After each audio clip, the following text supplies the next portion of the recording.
Você sabe o que é capitalismo? É um sistema formado por agentes econômicos, composto por pessoas de uma mesma classe social, donas dos meios de produção. Produzem, comercializam, controlam o capital e trabalham sempre visando, sabe o quê? O lucro. O capitalismo é um sistema socioeconômico que surgiu no início do século XX e o seu principal representante, os Estados Unidos da América, passou por diversas fases do capitalismo ao longo desse século até os dias atuais. Depois da maior crise da sua história, a crise de 1929, o presidente Franklin Roosevelt criou medidas políticas chamadas de New Deal, reerguendo seu país e aumentando a qualidade de vida dos norte-americanos. Essa postura econômica fez com que a classe média dominasse os Estados Unidos, e o capitalismo se mostrou amigo dessas pessoas, até os anos 70, quando Wall Street se infiltrou em todas as políticas do governo. Mas as pessoas não reagiam graças ao medo do outro sistema vigente, o socialismo. Com esse governo, as famílias foram encorajadas a realizarem empréstimos e se afundaram nos juros exacerbados, fazendo com que boa parte da classe média migrasse para a classe pobre. Americanos mais velhos, pessoas com casa própria, a refinanciar suas casas para perderem suas casas. Tirem os idosos de suas casas. O plano de tirar as pessoas de suas casas já quitadas era brilhante. Funcionava assim. Primeiro, fale para os proprietários que eles têm um banco e que esse banco é a sua casa. Então, se sua casa vale $250 mil, você vale $250 mil. Está sentado numa mina de ouro. Você é dono do seu próprio banco, o banco seu. E você pode usar seu banco para ganhar mais dinheiro. Apenas refinancie. Claro que escondido em dúzias ou centenas de páginas em impressão pequena existem cláusulas ambíguas que permitem que o banco aumente sua taxa de juros para um dígito que você não sabia, talvez tão alto que você não conseguirá pagar seu empréstimo. Mas tudo bem. Se você não puder pagar, ficamos com a sua casa.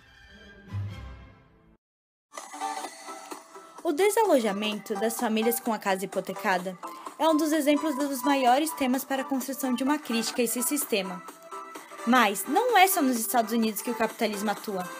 O sistema que visa a obtenção de lucros foi adotado por vários países do mundo, e nosso país não ficou de fora. Vejamos agora outra consequência da busca incessante de lucros, a privatização. Na década de 1990, no Brasil, os impostos de importação reduziram consideravelmente. Sendo assim, os produtos importados começaram a invadir o mercado brasileiro. Uma vez que a oferta desses produtos cresceram e seus preços diminuíram e se estabilizaram. A princípio, parecia ser o caminho certo ao vencer a inflação, que havia atingido patamares elevados, mas não durou muito tempo. Nesse meio tempo, o Estado começou a incentivar o investimento externo na economia brasileira, mediante as privatizações de indústrias estatais e de incentivos fiscais visando o afastamento do Estado das atividades produtivas e a modernização. Com a afirmação da falta de capacidades de investimentos, pela ineficácia das empresas estatais que sobreviviam somente devido aos subsídios governamentais e para atrair investimentos externos. Porém, esses investimentos vieram um pouco tarde devido ao receio dos investidores, graças à situação de instabilidade econômica do país, e levaram o país a uma grave situação econômica e social. Essa ampla marcha de privatizações tinha como objetivo o pagamento da balança comercial. Um dos mais graves problemas brasileiros é que o governo pegava o dinheiro que recolhia com impostos, quer dizer, o seu dinheiro, e investia em setores onde o governo não tem que investir porque não trazem nenhum benefício para você. O governo estava gastando, sem dinheiro, em fábricas de tecidos, hotéis, bancos, supermercados, editoras, gráficas, frigoríficos. E tudo dando prejuízo. Agora isso vai acabar. O governo já está executando o programa de privatização, colocando à venda pela melhor oferta todas estas empresas. Com o dinheiro arrecadado, mais o que você paga de imposto, o governo já começou a investir no que realmente interessa: saúde, educação, segurança, transporte, energia, telecomunicações, habitação popular e saneamento básico. De agora em diante, imposto é benefício. O governo brasileiro está levando você e o Brasil a sério.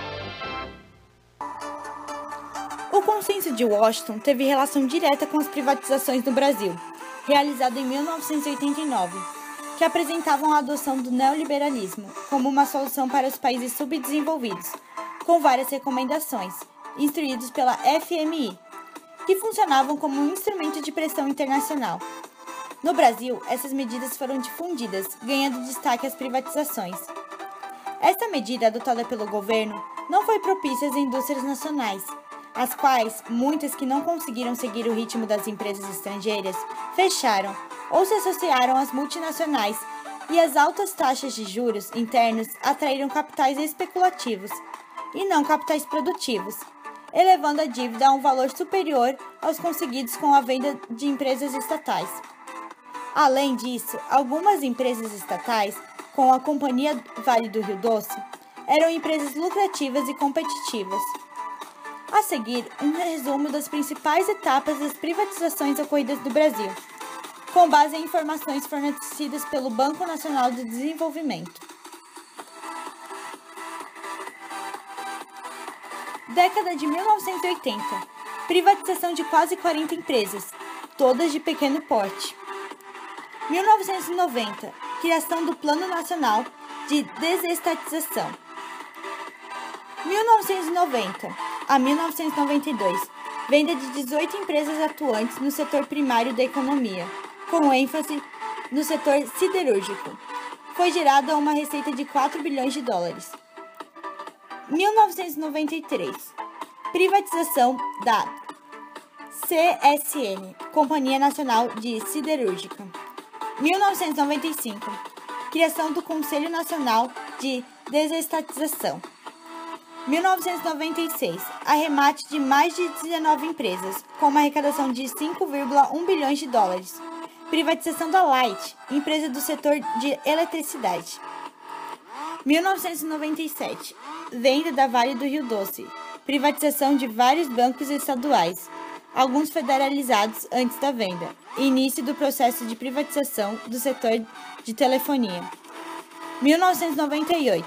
Privatização de empresas de energia na região sul, além de ferrovias e rodovias na região sudeste. 1999. Venda da Dematec, empresa do setor de informática, e do Porto de Salvador, além da CESP, Companhia Elétrica do Estado de São Paulo. 2000. Redução nas ações estatais de participação da Petrobras e venda do Banco do Estado de São Paulo, Banespa, além dos inúmeros outros bancos estaduais. 2002 a 2008. Continuação da privatização de bancos e empresas elétricas estaduais, vendas e concessões para o uso de rodovias. A privatização deixou-nos um legado variado e sinistro. Uma de suas partes pode ser aferida pelo número e qualidade das estatais vendidas, diversas das quais empresas estratégicas. A forma como essas alienações ocorreram também desperta perplexidade, já pelos preços aviltados das empresas vendidas, já pelos ágios manipulados, já pelo monumental tráfico de influência ocorrido. Em certos casos, houve verdadeiras doações. As privatizações como fator de desnacionalização da política brasileira, pois se transferiu grande parte da economia brasileira ao controle estrangeiro, afetando a capacidade da nação de tomar decisões soberanas. A privatização como fator de estagnação. A privatização no Brasil transformou-se em um inibidor do desenvolvimento do país, na prática, em um fator de estagnação. Sua contribuição foi importante para transformar o Brasil, de 8ª economia do mundo, em 14ª. A privatização como um fator de corrupção. A privatização no Brasil foi instrumento por onde se desenvolveu em nível alarmante a corrupção.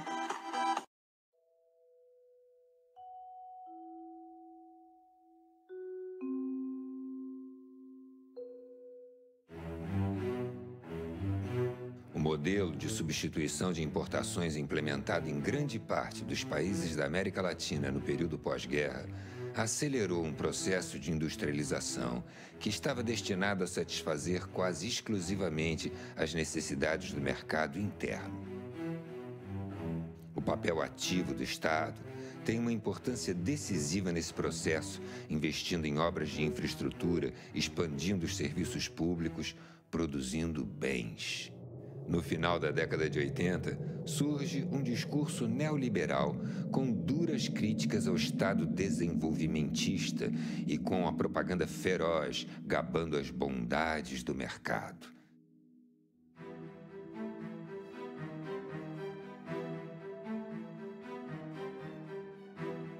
Um exemplo nesse sentido é o programa de privatizações das empresas públicas que, com diferentes ritmos, se impõe em todos os países latino-americanos. Não se trata de um Estado ausente, mas sim de um outro Estado submetido às exigências do mercado. Isso não pode ser lido meramente como um processo de redução do lugar e do papel do Estado. Tem que ser entendido como uma redefinição do lugar e do papel do Estado no processo de acumulação do capital e de dominação capitalista.